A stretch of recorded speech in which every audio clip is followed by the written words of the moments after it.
أما بعد فأعوذ بالله من الشيطان الرجيم بسم الله الرحمن الرحيم ومن آياته أن خلق لكم من أنفسكم أزواجا لتسكنوا إليها وجعل بينكم مودة ورحمة إن في ذلك لآيات لقوم يتفكرون صدق الله مولانا العظيم وقال رسول الله صلى الله عليه وسلم يا معشر الشباب من استطاع منكم الباءة فليتزوج فإنه أغض للبصر وأحسن للفرج ومن لم يستطع فعليه بالصوم فإنه له وجاء رواه أحمد أو كما قال عليه الصلاة والسلام عرج النبي على السماء بلغ العلا بكماله أرسله الله سراجا منيرا كشف الدجى بجماله وصفه لعلى خلق عظيم حسنت جميع خصاله صلى عليه إلهنا صلوا عليه وآله درشري اللهم صل على محمد وعلى آل محمد كما صليت على إبراهيم وعلى آل إبراهيم إنك حميد مجيد اللهم بارك على محمد وعلى آل محمد كما باركت على إبراهيم وعلى آل إبراهيم إنك حميد مجيد উপস্থিত সম্মানিত মুসলিয়ানে কেরাম বারাদানে ইসলাম পর্দার আড়াল থেকেও যারা শুনছেন মা বোনেরা মহান রব্বে কায়নাতের দরবারে আমরা দিল থেকে শুকরিয়া আদায় করি যে আল্লাহ পাক রব্বুল আলামিন আমাদেরকে হায়াতে রেখেছেন, সুস্থ রেখেছেন, পবিত্র জুমার দিনে জুমার নামাজ আদায়ের উদ্দেশ্যে আমাদেরকে মসজিদে হাজির করেছেন। আমরা সকলেই পড়ি আলহামদুলিল্লাহ। মুআজ্জিজ হাজিরিনে কেরাম, আমাদের দেশে বিশ্বে বিভিন্ন রকম ঘটনা প্রবাহ ঘটছে প্রতিনিয়তই, যেগুলো আমাদের ব্যক্তিগত জীবনকে, চিন্তার জগৎকে প্রভাবিত করে। কিন্তু সবার আগে নিজেকে বাঁচানো। বিশ্বে দেশে দেশে যুদ্ধ, আমাদের দেশে অনৈক্য, অশান্তি, রাজনৈতিক মতবিরোধ, আলোচনা পর্যালোচনার বিষয়ের অভাব নেই, সেগুলো আমাদের চিন্তার জগতে ঘুরপাক খায়। কিন্তু সবার আগে যেটা প্রয়োজন, কোরআন যেটা আমাদের আদেশ করেছেন, কু আনফুসাকুম ওয়া আহলিকুম নারা, তুমি নিজেকে এবং নিজের পরিবারকে আগুন থেকে বাঁচাও, জাহান্নাম থেকে বাঁচাও। আগে নিজে বাঁচতে হবে, আগে আমার মধ্যে ইসলামকে প্রতিষ্ঠা করতে হবে, আমার ফ্যামিলির মধ্যে ইসলামকে প্রতিষ্ঠা করতে হবে, এরপর সমাজ, রাষ্ট্র, আন্তর্জাতিক বিশ্বে নিয়ে ভাবতে হবে। আমি যদি আমার মধ্যে ইসলাম কায়েম না করতে পারি, আমার সমাজে ইসলাম কায়েম করতে না পারি, তাহলে আমার দ্বারা রাষ্ট্রে ইসলাম কিভাবে কায়েম হবে? আগে ব্যক্তি গঠন। হুজুর সাল্লাল্লাহু আলাইহি ওয়াসাল্লাম মক্কি জিন্দেগিতে তাই করেছেন। এক একটা মানুষকে প্রস্তুত করেছেন যারা জীবনের সবকিছু বিসর্জনের বিনিময়ে ইসলামকে পছন্দ করেছে, ইসলামকে আঁকড়ে ধরেছে। এই মজবুত ঈমান এবং মানসিকতা তৈরি না হলে ওই ব্যক্তির দ্বারা হবে না। আজকে রিকশায় আমার সাথে আরেকজন উঠছে, পরিচিতই মোটামুটি, যে হুজুর এবার ইসলামিক দল ক্ষমতায় আসবে, কি বলেন? আমি বললাম যে দেখেন, আগে নিজের মধ্যে ইসলাম প্রতিষ্ঠা করেন, নিজের সমাজে ইসলাম প্রতিষ্ঠা করেন। জুমার নামাজের দিন এখনো আমাদের এই মুসলিম সমাজে যেই পরিমাণ মানুষ মসজিদে থাকে এর চেয়ে বেশি মানুষ বাইরে রাস্তাঘাটে থাকে। বলেন ঠিক না বেঠিক? জুমার নামাজের এই অবস্থা, তাহলে ফজরের নামাজের কি অবস্থা? তো যেই সমাজের মেজর পার্সেন্ট মানুষ নামাজ পড়ে না, আল্লাহর হুকুম পালন করে না, সেই দেশে সেই সমাজে একটি রাজনৈতিক দল 5 বছরের জন্য ক্ষমতায় আসলেই কি ইসলাম কায়েম হয়ে যাবে? একেবারে আমি অর্ডার দিয়ে দিলাম, এক্সিকিউটিভ অর্ডারে সবাই নামাজি হয়ে যাবে? এটা কি বাস্তবসম্মত কথা? বাস্তবসম্মত কথা না। সৌদি আরবে আমর বিল মারুফ নাহি আনিল মুনকার একটা সংস্থা ছিল, বর্তমান সরকার এটা বাতিল করে দিচ্ছে, যদিও এটার ভালো ইমপ্যাক্ট ছিল। এরা মানুষকে, এদের দেখলে মানুষ দৌড়ে নামাজে যেত। এমন অনেক ঘটনা আছে, দেখছে পুলিশ আসতেছে, ওনারা ই করবে, শাসন করবে, এজন্য ওযু ছাড়াই দৌড়তে গিয়ে নামাজে দাঁড়ায় গেছে। কারণ এর নামাজ তো দরকার নাই, দরকার হলো বাইরে থেকে বাঁচার জন্য। যখন মানুষ নামাজ পড়বে তখন ওযু ছাড়া নামাজ পড়বে। বললেন ওটা নামাজ হবে? ইসলাম এবং আল্লাহর দ্বীনকে মেনে নাও, এটা ভিতর থেকে হতে হবে। ইসলামকে আত্মস্থ করতে হবে, অন করতে হবে। আমি যদি ইসলামকে নিজের ভিতরে আত্মস্থ না করি, নিজের ভিতরে এটাকে গ্রহণ না করি, ইসলামকে যদি আমি মনে প্রাণে বিশ্বাস না করি এবং সেই বিশ্বাস অনুযায়ী ব্যক্তিগত জীবনে প্র্যাকটিস না করি, তাহলে শুধু রাষ্ট্রে কিছুদিনের জন্য ইসলামী সরকার ক্ষমতা আসলেই এ দেশে ইসলাম কায়েম হয়ে যাবে, এটা ভুল ধারণা। ইসলাম কায়েম করতে হয় নিজের মধ্যে, ইসলাম কায়েম করতে হয় আগে ফ্যামিলির মধ্যে, ইসলাম নিজের মসজিদে, সমাজে, আলটিমেটলি তখন রাষ্ট্রে প্রতিষ্ঠিত হবে। রাষ্ট্রে ইসলাম প্রতিষ্ঠা জোর করার বিষয় না। আল্লাহ বলছেন লানাস্তাখলিফান্নাহুম ফিল আরদি, খেলাফত আমি দান করব। খেলাফত প্রতিষ্ঠা এটা আল্লাহর করে দেওয়া কাজ। আমাদের কাজ হলো ঈমান ও আমলে মজবুত হয়ে নিজের জীবনের সকল ক্ষেত্রে ইসলাম পালন করার জন্য প্রস্তুত হওয়া, ইসলাম পালন করা।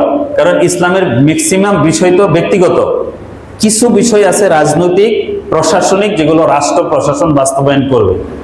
আদার্স বেশি বিষয় তো হলো নিজের ব্যক্তিগত বিষয়। আমি ব্যক্তিগতভাবে নামাজ পড়ি না, আমার সুদ ছাড়ি না, আমি জাকাত দেই না, হজ পালন করি না, আমার ফ্যামিলির মধ্যে পর্দা নাই, হালাল হারাম আমি জানি না, পালনও করি না। আমাদের দেশের ম্যাক্সিমাম নামাজিরাই সূরা ফাতিহা শুদ্ধ জানে না, যারা নামাজ পড়ে না তাদের কথা তো ভিন্ন। এরকম একটা পার্সেন্ট যখন ইসলামের অবস্থা জনগণের মধ্যে, সেখানে 5 বছরের জন্য ক্ষমতা আসলে ইসলাম কায়েম হবে, এটা একটা এই অবিবেচক বা একটা, আমি বলবো যে এটা মূর্খ ধারণা। বাস্তবতা হলো আগে আমাদেরকে প্রকৃতপক্ষে ইসলামকে ধারণ করতে হবে, ইসলামকে বিশ্বাস করতে হবে, ইসলাম পালন করতে হবে ব্যক্তিগত জীবনে, ফ্যামিলিতে। এরপর আলটিমেটলি আমাদের এই সমাজে যখন ম্যাক্সিমাম মানুষ ইসলামকে চাবে যে আমার ব্যক্তিগত জীবনে আমি পালন করছি, কিছু রাষ্ট্রীয় বিষয় কেন হবে না, তখন আল্লাহ পাক রব্বুল আলামিন এই সমাজে ইসলামী খেলাফত প্রতিষ্ঠা করে দিবেন। লানাস্তাখলিফান্নাহুম ফিল আরদি, আল্লাহ বলছেন আমি খেলাফত প্রতিষ্ঠা করে দিব। আন্তর্জাতিক বিশ্ব আর সমস্যা, এইসব সমস্যা নিয়ে আমরা অনেক ভাবি, কিভাবে ইসলাম কায়েম হবে রাষ্ট্রের মধ্যে, এগুলো নিয়ে আমরা খুব কনসার্ন, উদ্বিগ্ন। কিন্তু আমি যে ফজরের নামাজ আজকে পড়ি নাই, যা আমার মধ্যে যে ইসলামের কোনো বিধিবিধান নাই, এটা নিয়ে আমরা কোনো বেশি মাথা গাবাই না। আগে মাথা গামাইতে আল্লাহ বলছেন কু আনফুসাকুম, নিজেকে বাঁচাও, ওয়া আহলিকুম, তোমার আহালকে বাঁচাও, নারা, আগুন থেকে। প্রেক্ষাপটে আমি আপনাদের সামনে যে আয়াত করেছি সূরাত রুমের 21 নম্বর আয়াত এবং মুসনাদে আহমদের একটি হাদিস আপনাদেরকে আমি শুনিয়েছি। এই আলোকে আমরা আমাদের ব্যক্তিগত জীবন, ফ্যামিলিগত জীবনে ইসলামের বিধিবিধান, নির্দেশ সম্পর্কে আমি কিছু আলোচনা করবো ইনশাআল্লাহ। দেখেন, একটা ছেলে এবং মেয়ে প্রাপ্তবয়স্ক হলে আমরা তাকে বিয়ে করাই দিই, কিন্তু বিয়ে করানোর পরে যে তার একটা জীবন, তার যে একটা দায়ী দায়িত্ব, এই জীবন ও দায়ী দায়িত্ব সম্পর্কে কোনো প্রাতিষ্ঠানিক শিক্ষা নাই।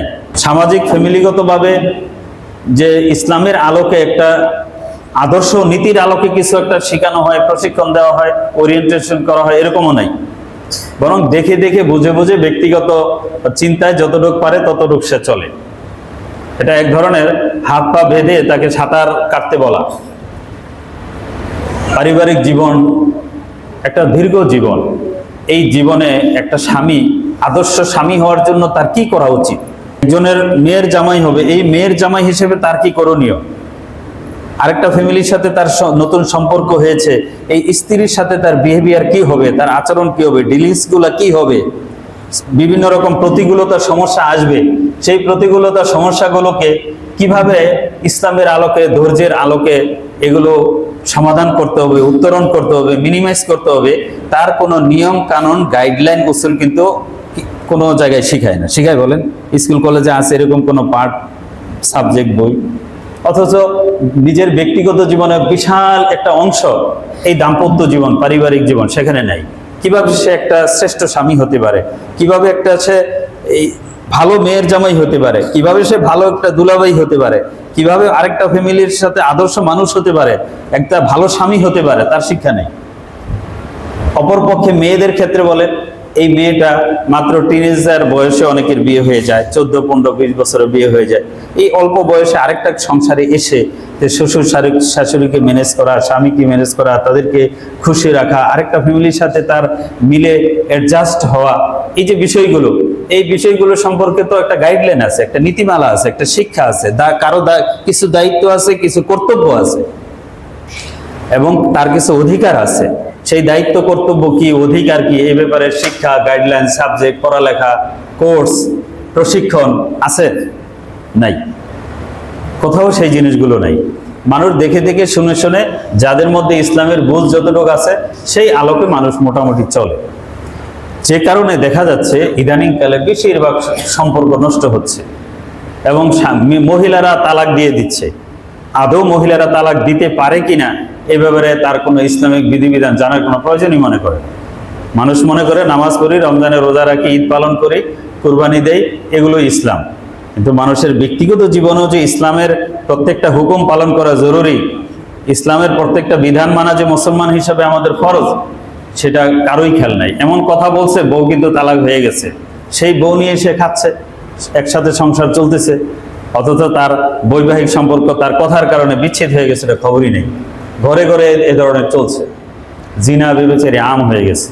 তো এই বিষয়গুলো আমাদের আলোচনায় আসা উচিত, কারণ একটা মানুষ দীর্ঘ একটা সময় জীবন পার করবে, সার্ভাইভ করবে অজানার মধ্যে, অন্ধকারে, একটা ধারণার উপর ভিত্তি করে বা সমাজে দেখে দেখে যা পারে যা বোঝে, এটা আসলে হতে পারে না।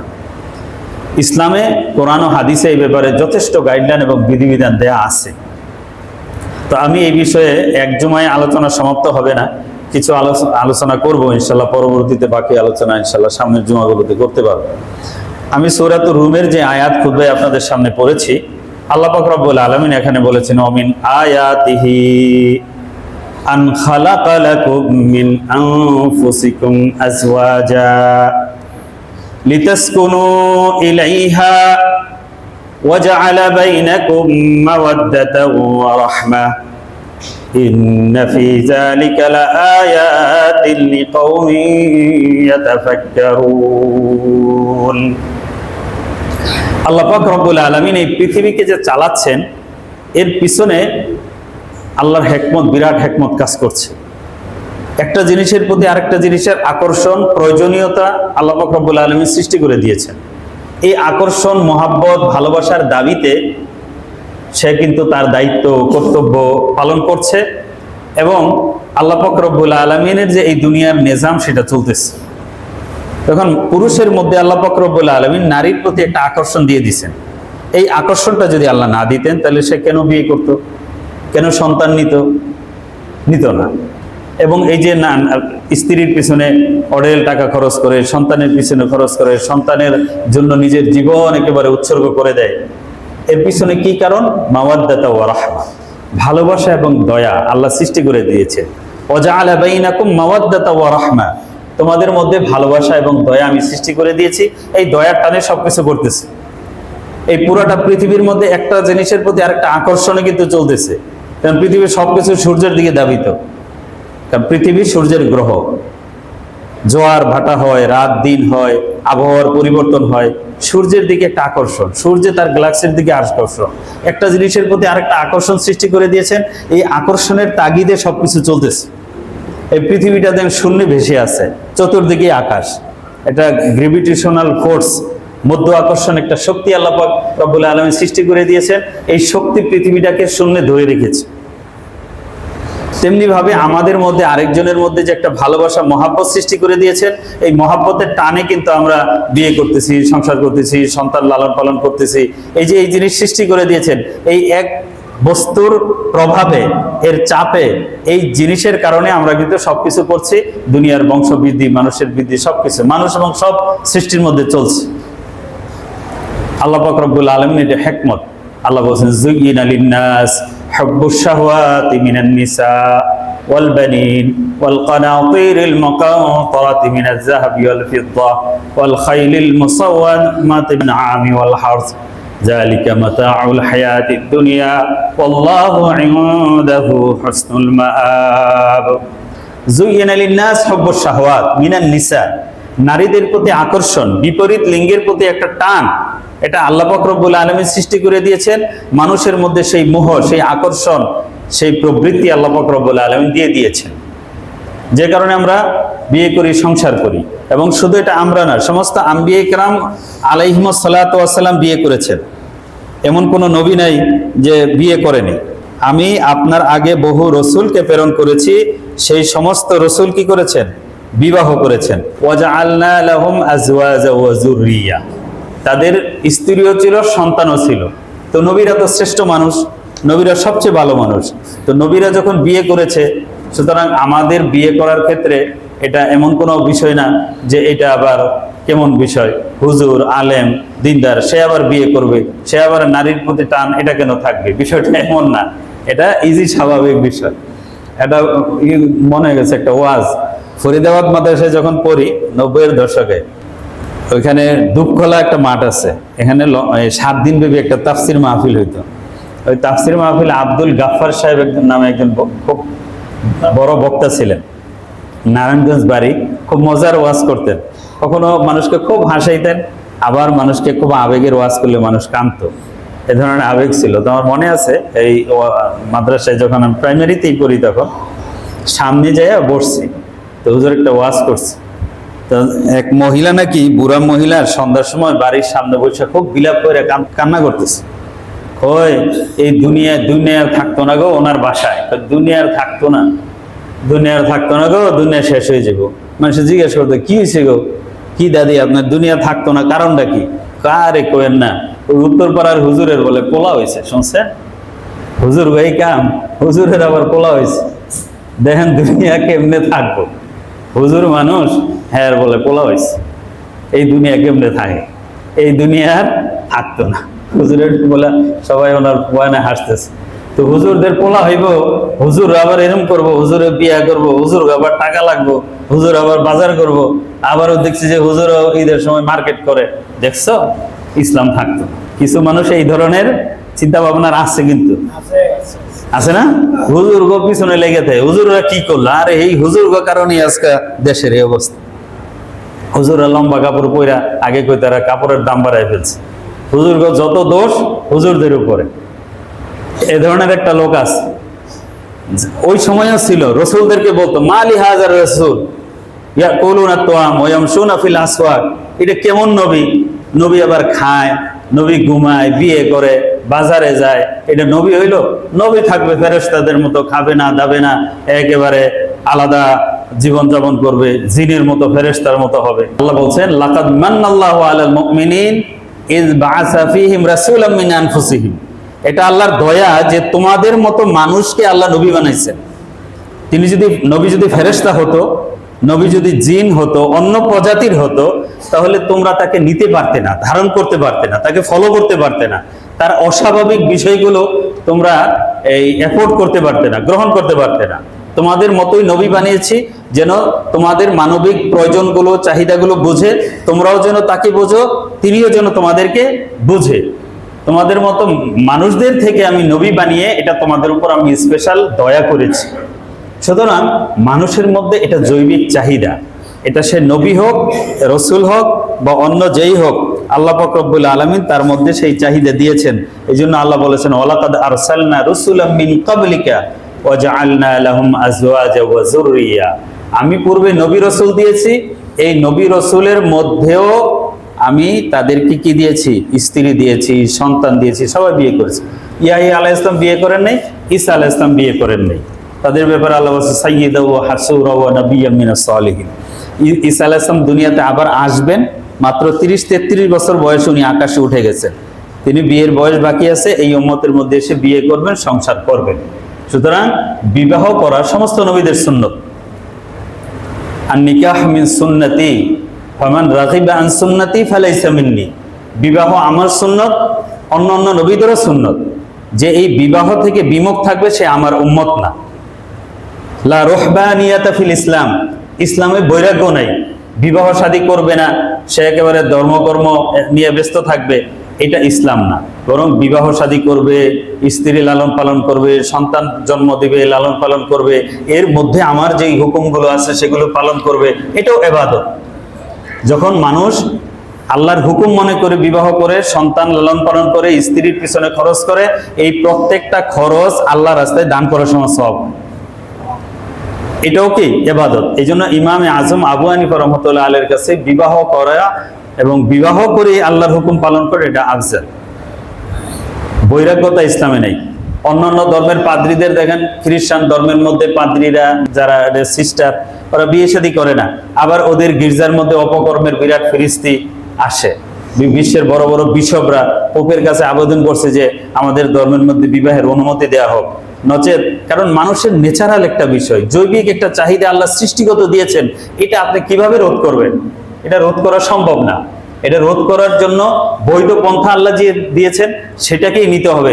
আল্লাহর বেঁধে দেওয়া বিধানের বাইরে আলাদাভাবে কিছু করতে গেলেই সেখানে অ্যাক্সিডেন্ট করবে, সেখানে অপকর্ম ঘটবে। এই জন্য শিশু নির্যাতনের বিশাল কাহিনী দেখেন না গির্জাগুলোর মধ্যে হয়। পোপ বেনেডিক্ট 16 এই বিষয়ে বইও লিখছেন, তিনি এটা জোরালো ভাবে এগুলো প্রতিবাদও করছেন, এগুলো যারা সচেতন জানেন।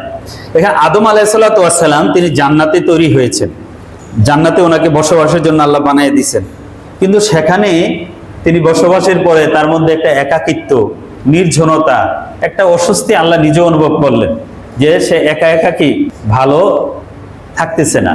সে একা একা জান্নাতের মতো নেয়ামতের জায়গায় থেকেও একা একা সে তার লাইফকে, তার জীবনকে পূর্ণভাবে পরিপূর্ণভাবে সে উপভোগ করতে পারছে না।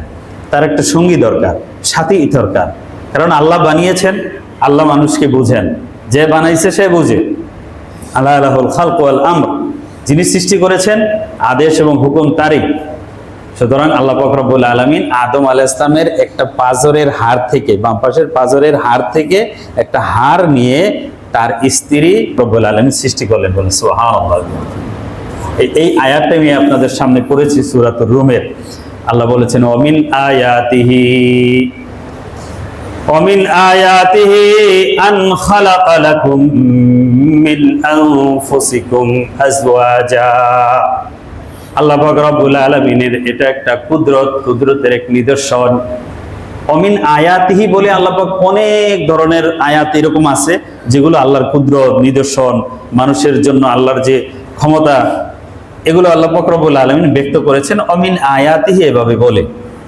এখানে এই আয়াতে বলেছেন এটা আল্লাহর একটা কুদরত ও নিদর্শন, খালাকালাকুম মিন আনফুসিকুম আজওয়াজা, যে তোমাদের জন্য তোমাদের নিজেদের মধ্য থেকে তোমাদের স্ত্রীকে আমি সৃষ্টি করেছি। লিতাসকুনু ইলাইহা, যাতে তোমরা তার কাছে প্রশান্তি লাভ করতে পারো। স্ত্রীকে বানিয়েছেন স্বামী যেন তার কাছে এসে শান্তি পায়, শান্তি লাভ করে। বাইরের কর্মজীবন থেকে এসে ব্যস্ততায় পেরেশানি থেকে ঘরে যখন আসবে, স্ত্রীর দ্বারা, স্ত্রীর সেবা দ্বারা, তার আচরণ দ্বারা, তার বিহেভিয়ার দ্বারা, তার খেদমত দ্বারা স্বামীকে প্রশান্তি দিবে, শান্তি দিবে। এখন আমরা স্ত্রীদের কাছে সেই শান্তিটা পাই কিনা, স্ত্রীটা সেটা দেয় কিনা, এখানে স্বামীর কি কর্তব্য, স্ত্রীর কি দায়িত্ব এবং কর্তব্য, তার প্রত্যেকের কি অধিকার আছে, এই বিষয়ে ডিটেলস বর্ণনা আছে, নাম্বার ওয়াইজ আছে, স্বামীর কয়টা হোক, স্ত্রীর কয়টা হোক, এগুলো সামনে ইনশাআল্লাহ আলোচনা করব। আজকে কিছু আয়াত এবং হাদিস আপনাদের ফজিলতের উপর শোনাই, আগামী জুমাগুলোতে সেগুলো আমি নাম্বার ওয়াইজ ইনশাআল্লাহ ব্যাখ্যা করে আলোচনা করব। আল্লাহ বলেছেন লিতাসকুনু ইলাইহা, আমি মানুষের মধ্য থেকে তাদের স্ত্রীকে, তাদের নারীকে আমি সৃষ্টি করে দিয়েছি যেন তারা তাদের কাছে প্রশান্তি লাভ করতে পারে। ওয়াজআলা বাইনাকুম মাওয়াদ্দাতাও ওয়া রাহমা, এবং তোমাদের মধ্যে আমি ভালোবাসা প্রেম এবং দয়া সৃষ্টি করে দিয়েছি। ভালোবাসা এবং দয়া, এই দুইটা শব্দের অনেক ব্যাখ্যা আছে। এখানে শুধু দায়িত্বের বিষয় না, দায়িত্বের যদি বিষয় থাকে, অফিসের বসকে সবাই জি স্যার সালাম দেয়, বস যেটা বলে জি স্যার, হ্যাঁ স্যার, ঠিক আছে স্যার। কারণ স্যারকে মানতে হবে, স্যারকে যত বেশি স্যার বলা যায় অতই ভালো, কম বললে সমস্যা। বলেন ঠিক না বেদি? আবার দাগ করে যেতে পারে চাকরির মধ্যে, স্যার বলতে হবে। কিন্তু উনি যদি এই পোস্টে, এই পদে, চেয়ারে না থাকে, বলেন এই স্যার বলবে? রিটায়ার হয়ে গেলে বলে স্যার আর বলে না। আর স্যারের ডাক দিলেও টাইম নেই, স্যার পরে শুনবো। কিন্তু স্যার বললে যখন যতদিন দায়িত্বে আছে জীবনও দিয়ে দেবে। এই যে একটা আছে দায়িত্বের কারণে, পদের কারণে সম্মান, রেসপেক্ট, আরেকটা আছে ভালোবাসার কারণে, দয়ার কারণে রেসপেক্ট। মাওয়াদ্দাতা ওয়া রাহমা, দুইটা জিনিসই এখানে দাম্পত্য জীবনে দরকার। কেন দরকার? যৌবনের যখন চাহিদা থাকে, তখন একজন আরেকজনের প্রতি জৈবিক চাহিদার কারণে একটা ভালোবাসা তৈরি হয়। স্বামীর প্রতি স্ত্রীর, স্ত্রীর প্রতি স্বামীর। যখন পরন্ত বয়সে, বার্ধক্যে এই চাহিদা এবং টান যখন না থাকে, তখন তার আমার প্রয়োজন না, আমারও তার প্রয়োজন নেই, তখন কি জন্য তাকে টানবে আর ভালোবাসবে, তার পিছনে খরচ করবে? তখন তো সেই জিনিসটা নেই। তখন দরকার রাহমা, রহমার বৈশিষ্ট্য ও সিফত দরকার। যে এই মানুষটি যাকে আমি যৌবনে নিয়েছি, যার লাইফ আমার ফ্যামিলিতে সৃষ্টি করেছে, যেই মহিলাটি আমার সন্তানের মা, আমার জীবনে সে আমাকে কত সেবা সার্ভিস দিয়েছে, আজকে সে কোথায় যাবে, তার প্রতি দায়িত্ব পালন করা আমার কর্তব্য। একটা দয়া, ভালোবাসা চলে আসে। এই ভালোবাসার টানে দেখেন বার্ধক্যে স্ত্রীর অসুস্থ হয়েছে, হাসপাতালে হাজার হাজার টাকা, লাখ লাখ টাকা খরচ হয়, নির্দ্বিধায় খরচ করে। বলেন করে কি করে না? এই জন্য আল্লাহ বলছেন মাওয়াদ্দাতা ওয়া রাহমা, যৌবনে তার প্রতি তোমার দায়িত্ব থাকবে মাওয়াদ্দা, প্রেমের কারণে। বার্ধক্যে তুমি তার প্রতি রেসপেক্ট করবে, তার প্রতি দায়িত্ব নেবে রাহমা বা দয়ার বৈশিষ্ট্যের কারণে। বলেন এটা আমি সৃষ্টি করে দিয়েছি। ওয়াজআলনা বাইনাকুম মাওয়াদ্দাতা ওয়া রাহমা, কারণ দয়া, ভালোবাসা, টান এটা আল্লাহর সৃষ্টি। লাউ আনফাকতা মা ফিল আরদি জামিআন মা আল্লাফতা বাইনা কুলুবিহিম, আল্লাহ বলেন ওয়াল্লাযী আইয়াদাকা বিনাসরিহি ওয়া বিল মুমিনিন ওয়া আল্লাফা বাইনা কুলুবিহিম। এই মুমিন যাদের মধ্যে আমি ভালোবাসা সৃষ্টি করে দিয়েছি, এরা শত্রু ছিল, শত বছর যুদ্ধ করতে একটা বিষয় নিয়ে, কিন্তু আমি এমন ভালোবাসা সৃষ্টি করে দিয়েছি, যুদ্ধের সময় একজনে পিপাসিত, পানি নিয়ে গেছে যে পানি খাও, আহা পানি, পাশে থেকে আরেকজন বলতেছে পানি, তো বলছে না থাক, আমার চেয়ে তার মনে হয় বেশি দরকার, তাকে দেন। মৃত্যুর কঠিন সময়ে কতটা পিপাসা থাকে, কতটা কষ্ট থাকে, তিনি পানি নিবেন, তার মুখে পানি দিতে যাবে, পাশ থেকে আরেকজন বলছে পানি, এভাবে উনিও পানি দিবে মুখে, আরেকজন বলতেছে পানি, শেষ পর্যন্ত উনিও বলে যে ওনাকে দেন, ওনাকে বলে উনি ওনাকে দেন। এভাবে করতে করতে সবাই পানি না খেয়ে শহীদ হয়ে গেলেন। একজনও পানি খেলেন না। নিজের জীবনের শেষ মুহূর্তে নিজের প্রয়োজনের চেয়ে অন্যের প্রয়োজনকে প্রাধান্য দেয়। কি পরিমাণ উন্নত আখলাক এবং মানবিক গুণ তাদের মধ্যে থাকে। অথচ এই মানুষগুলো আরেকজনের প্রতি জোর করা, জুলুম করা তাদের নেশা পেশা ছিল মাত্র অল্প দিন আগে। যেন একটা বই বেরিয়েছে, জীবন সায়ান্নে মানবতা। জীবনের শেষ সময়ে কিভাবে তারা মানবতাকে ঊর্ধ্বে স্থান দিয়েছেন, এই মানুষগুলোকে কিভাবে স্মরণের মানুষ, মাটির মানুষকে হীরার টুকরায় পরিণত করেছেন রাসূল সাল্লাল্লাহু আলাইহি ওয়াসাল্লামের সামান্য সোহবতে। আল্লাহ বলেন হুয়াল্লাযী আইয়াতাকা বিনাসরিহি ওয়া বিল মুমিনিন ওয়া আল্লাফা বাইনা কুলুবিহিম লাউ আনফাকতা মা ফিল আরদি জামিআন মা আল্লাফতা বাইনা কুলুবিহিম। যদি আপনি দুনিয়ার সমস্ত সম্পদ ব্যয় করতেন, তাদের মধ্যে এই ভালোবাসার সৃষ্টি হতো না যদি এটা আমি সৃষ্টি না করে দিতাম। আজকে পাশ্চাত্য বিশ্বের মধ্যে দেখেন, যেখানে ইসলাম নাই, তারা বিয়েই করে না। বিয়ে কি প্রয়োজন? এমনি তো আমার প্রয়োজন হইলে আমি প্রয়োজন সারতেছি। স্বামী স্ত্রী বিয়ে হয়েছে, কিছুদিন একসাথে থাকতেছে, একটা সন্তান জন্ম হয়েছে, আরেকজনকে ভালো লাগছে, স্ত্রী চলে গেছে আরেকজনের কাছে, স্বামী চলে গেছে আরেকজনের কাছে। দাম্পত্য জীবনের, সংসার জীবনের যে একটা সুখ, শান্তি, আনন্দ নাই। কেন নাই? কারণ ওখানে ইসলাম নাই। যেখানে ইসলাম নাই সেখানে শান্তি থাকতে পারে না। শান্তি নামক জিনিসটা একমাত্র আল্লাহ পাক রব্বুল আলামিন মুমিনদের জন্য দিয়েছেন। হুয়াল্লাযী আইয়াদাকা বিনাসরিহি ওয়া বিল মুমিনিন, শান্তি মুমিনদের জন্য। শান্তির আসবাব যেগুলো ঘর বাড়ি দালান কোঠা বিল্ডিং এগুলো হতে পারে, এগুলো সুইডেনে অনেক থাকতে পারে, জাপানে অনেক থাকতে পারে। তারা জাতিসংঘের সূচকে শান্তিপূর্ণ দেশের মধ্যে, তারপরে দুর্নীতিমুক্ত দেশের মধ্যে সিরিয়াল 1 নম্বর, অথচ আত্মহত্যার হার ওইসব দেশে বেশি। বলেন ঠিক না বেঠিক? আমাদের দেশের মানুষ খেয়ে না খেয়েও একেবারে রিক্সা চালায়, কষ্ট করে, তারপরও স্ত্রীকে নিয়ে সংসার নিয়ে একটা সুন্দর জীবন লিড করে। বলেন ঠিক না বেঠিক? এটা কার দান?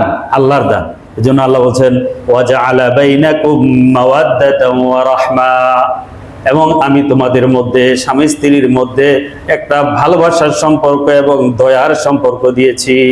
যৌবনে ভালোবাসার সম্পর্কে একজন আরেকজনের প্রতি দায়িত্ব কর্তব্য পালন করবে, বার্ধক্যে রাহমা এই বৈশিষ্ট্যের গুণে স্ত্রীর প্রতি একজন আরেকজনের প্রতি দায়িত্ব পালন করবে। ইন্না ফি যালিকা লাআয়াতিন লিকাউমিন ইয়াতাফাক্কারুন, যারা বুঝে, যাদের বিবেক আছে, মস্তিষ্ক আছে, চিন্তা শক্তি আছে, এর মধ্যে নিদর্শন তাদের জন্য আছে। আজকে ফ্যামিলির মধ্যে কেন শান্তি নাই, কেন আমাদের মধ্যে সুখ নাই, অমিল কেন, অস্থিরতা কেন? কারণ খুঁজেন, বিশ্লেষণ করেন, অবশ্যই সেখানে কোনো না কোনো কারণ আছে, হয় স্বামীর অথবা স্ত্রীর, বিবাহের আগে অথবা বিবাহের পরে কোনো পাপ বা কোনো ভুল আছে। যেই ভুল ও পাপের কারণে আল্লাহর রহমত থেকে আমরা বঞ্চিত হয়ে গেছি, আর জীবনে সেটা সাফার করতেছি। এটা সমাধান কি? ইসলামের কাছে আছে, ইসলামের কাছে সেই সমাধান আছে। আল্লাহ পাক রব্বুল আলামিন সূরাতুল আরাফের 189 নম্বর আয়াতে বলছেন, হুয়াল্লাযী খালাকাকুম মিন নাফসিন ওয়াহিদা ওয়াজআলা মিনহা যাওজাহা লিয়াসকুনা ইলাইহা। হুয়াল্লাযী, আল্লাহ তিনি, যিনি খালাকাকুম মিন নাফসিন ওয়াহিদা, যিনি তোমাদেরকে এক মানব থেকে সৃষ্টি করেছেন। তিনি কে? আদম আলাইহিস সালাম। আল্লাহ মানুষ বানাইছেন মাটি থেকে কয়জন? একজন। এরপরে ওয়াজআলা মিনহা যাওজাহা, তার থেকে, ওই আদম থেকে একটা হাড় নিয়ে আবার তিনি তার স্ত্রীকে সৃষ্টি করেছেন। ওয়াজআলা মিনহা যাওজাহা লিয়াসকুনা ইলাইহা, যেন তোমরা ওই স্ত্রীর কাছে শান্তি লাভ করতে পারো, প্রশান্তি লাভ করতে পারো। এখন আমাদের স্ত্রীরা, আমাদের নারীরা তাদের স্বামীদেরকে সেই শান্তি দিচ্ছে কিনা, আর পুরুষরা স্বামীরা সেটা পাচ্ছে কিনা? না পেলে কেন পাচ্ছে না? স্বামীদের কি অধিকার এবং দায়িত্ব, স্ত্রীদের কি অধিকার ও দায়িত্ব? বিস্তর আলোচনা আছে, ইনশাল্লাহ আগামী জুমায় আরো এই বিষয়ে লম্বা আলোচনা আছে, ইনশাল্লাহ আলোচনা করব। আমি মনে করি প্রত্যেকের উচিত বিয়ে করার আগে ছেলে মেয়েকে এই ব্যাপারে কোর্স করানো উচিত, পড়ানো উচিত। এগুলো সিলেবাসে, সাবজেক্টে এগুলো বাকায়দা পড়ানো দরকার। তার সংসারের বিশাল লাইফ লিড করবে, এই ব্যাপারে তার কোনো নীতি নাই, কোনো জ্ঞান নাই, কোনো জানা নাই, অনুমানের উপরে সে চলতেছে। হাত পাও বাইদা বলে তারা সাঁতার দাও, দীর্ঘ লাইফ সে লিড করবে, তার সামনে কোনো গাইডলাইন নেই। এটা কিভাবে সম্ভব? কিভাবে হতে পারে? একটা মানুষ যখন বয়ঃসন্ধিকালে পার করে, মেয়ে হোক ছেলে হোক, তার ফিজিক্যালি পরিবর্তন হয়। এখানে পাক না পাকের বিষয় আছে। বলেন এই শিক্ষাগুলো কোথাও আছে? কোথাও নাই। এগুলো থাকা উচিত। মাদ্রাসার সিলেবাসে আছে আলহামদুলিল্লাহ। এগুলো সে যখন প্রথম যৌবন লাভ করে, নারী হোক শিশু হোক, তার কিছু বিষয় আছে, পাক পবিত্র, এখানে মাসলা মাসাইল আছে। এইসব কোনো শিক্ষা দীক্ষা নাই। কি শিখায়? যা তার ব্যক্তিগত জীবনেও কাজে লাগে না, তার ইসলামিক জীবনেও কাজে লাগে না, এমন কিছু গল্প, কবিতা, অঙ্ক, ইংরেজি কিছু শব্দ পড়ায়া শিক্ষিত। আল্লাহ হেফাজত করেন, বলেন আমিন। তো এই বিষয়ে আরো অনেক লম্বা বিষয়, এই যে স্বল্প সময়ের সম্ভব না, আগামী হয়তো 1-2 জুমা আরো বেশি লাগবে। সেই জুমাগুলোতে আমি ইনশাল্লাহ এই সাবজেক্ট আলোচনা করব। আমি মনে করি আমাদের প্রত্যেকের এগুলো শোনা উচিত, জানা উচিত। একটা বিষয় আলোচনা না করলেও নয়, অনেকেই আলোচনা করতেছিলেন। আমাদের এই যে কমিটির সদস্য হাজী আব্দুল জলিল ভাই বলতেছিলেন, আফগানিস্তানের তারা ইসলামিক ইমারত প্রতিষ্ঠা করছে, আবার ভারতের সাথে এসে সম্পর্ক করতেছে। এই যে একটা জটিলতা, পাকিস্তানের সাথে যুদ্ধ লেগে গেছে, এটা নিয়ে আমরা একটা ধোঁয়াশার মধ্যে আছি। তো আমাদের মুসলিমদের মধ্যে এখানেও ক্লিয়ার থাকা দরকার। ইসলামের উপরে ইসলামিক হুকুমত বা রাষ্ট্র বর্তমান বিশ্বে বলতে গেলে আফগানিস্তানি, যারা ইমারত ইসলামিয়া অফ আফগানিস্তান প্রতিষ্ঠা করেছে, ইসলামিক শাসন ব্যবস্থা। এই কোরআনের আইনে শাসন ব্যবস্থা যতটুকুই আছে, যত পার্সেন্ট আছে বলতে গেলে আফগানিস্তানে। সৌদি আরব বা আদার্স কান্ট্রিগুলোতে তারা ইসলাম প্রভাবিত রাষ্ট্র, বাট ইসলামের সকল হুকুম আগে যতটুকু ছিল এখন সেটা নেই। আস্তে আস্তে ইসলাম থেকে তারা বেরিয়ে যেয়ে তারা আধুনিক হওয়ার চেষ্টা করতেছে। আফগানিস্তানই একমাত্র আছে। এখন তারা কেন ভারতের সাথে সম্পর্ক করবে? প্রথম কথা হলো, দেখুন ডিপ্লোম্যাটিক সম্পর্ক যেটা কূটনৈতিক সম্পর্ক, এই কূটনৈতিক সম্পর্ক মুসলমান অমুসলমানের রাষ্ট্রের সাথে হতে পারে, এটা কোনো সমস্যা নেই। রাসূল সাল্লাল্লাহু আলাইহি ওয়াসাল্লামের জামানায়ও অমুসলমান রাষ্ট্রের সাথে চুক্তি সম্পর্ক এগুলো ছিল। হুজুর সাল্লাল্লাহু আলাইহি ওয়াসাল্লাম চিঠি পাঠাইছেন অন্যান্য রাষ্ট্রের সাথে, বহিরাষ্ট্রের সাথে সম্পর্ক ছিল। মদিনায় এসে ইহুদিদের সাথে একটা শান্তি চুক্তি করছেন, যেটা মদিনা সনদ হিসেবে আমরা জানি। অতএব এটা প্রথমত সমস্যা না। দ্বিতীয় কথা হলো, এই প্রেক্ষাপটে কেন করতে হলো? আপনারা জানেন যে খাইবার পাখতুনখোয়া বর্তমানে যেই প্রদেশটা আছে, এই প্রদেশের ভাষাভাষী হলো পশতুভাষীরা।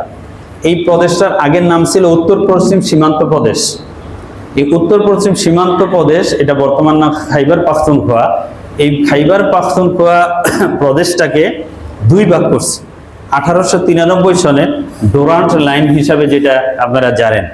Mortimer Durand, sir Mortimer Durand British এবং আফগানিস্তানের যিনি আমির ছিলেন ওই সময় আমির আব্দুর রহমান খান, এই দুইজনের মধ্যে একটা চুক্তি হয়। চুক্তি হয়ে খাইবার পাখতুনখোয়ার মাঝামাঝি একটা বিভক্ত করে দেয়।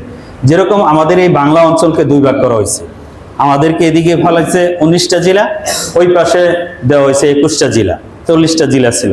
এই যে বাংলাকে দুই ভাগে ভাগ করছে, পাঞ্জাবকে দুই ভাগে ভাগ করছে, এইভাবে খাইবার পাখতুনখোয়াকে দুই ভাগে ভাগ করা হয়েছে। এই ভাগ করছে রাষ্ট্রীয়ভাবে, কিন্তু দুই অঞ্চলের মানুষের ভাষা এক, সংস্কৃতি এক, বিশ্বাস এক, আইডিওলজি এক, দুটোটা কিন্তু দুই প্রদেশের মানুষের চিন্তা ভাবনা একই। যখন আফগানিস্তান, আপনারা জানেন, তারা রাশিয়ার বিরুদ্ধে যুদ্ধ করেছে, তারপরে এই আমেরিকার বিরুদ্ধে যুদ্ধ করেছে। ওই যুদ্ধ করার পরে যখন আফগানিস্তানে হুকুমত প্রতিষ্ঠা হলো, তখন আপনারা দেখছেন এই কাবুলে বোমা হামলা করে, বুরহানুদ্দিন রাব্বানি ক্ষমতায়, গুলবুদ্দিন হেকমতিয়ার এখানে বোমা মারে, আহমদ শাহ মাসুদ বোমা মারে।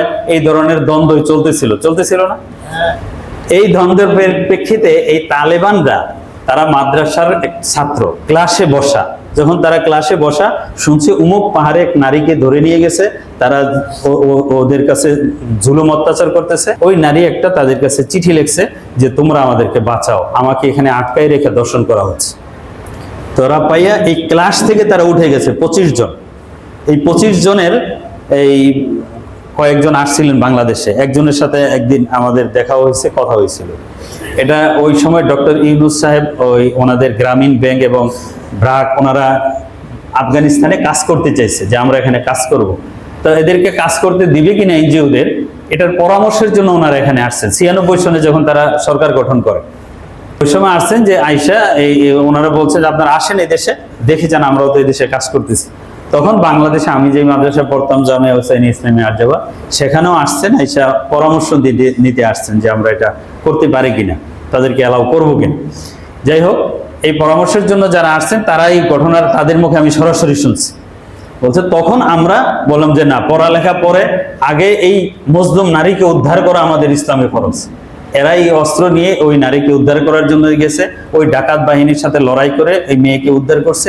এই যে সশস্ত্র বের হয়েছে, এর বের হওয়া থেকে নিয়ে তারা বের হয়েছে যে না, দেশে আমরা যুদ্ধ করছি রাশিয়ার বিরুদ্ধে, এখন নিজেদের মধ্যে দ্বন্দ্ব, আমরা এই দেশকে শান্তি না করে আর করবো না, এখন পড়ালেখা বন্ধ, এখন আমরা আগে দেশকে মুক্ত করব। এই কিন্তু এরা আস্তে আস্তে সংগঠিত হয়, আরো লোক তাদের সাথে বাড়ে আসে, আস্তে আস্তে এইভাবে কিন্তু হয়। এটার নাম তালেবান। তালেবান অর্থ হলো ছাত্র, যেমন আমাদের ছাত্রদের 24-এর গণ অভ্যুত্থান হয়েছে।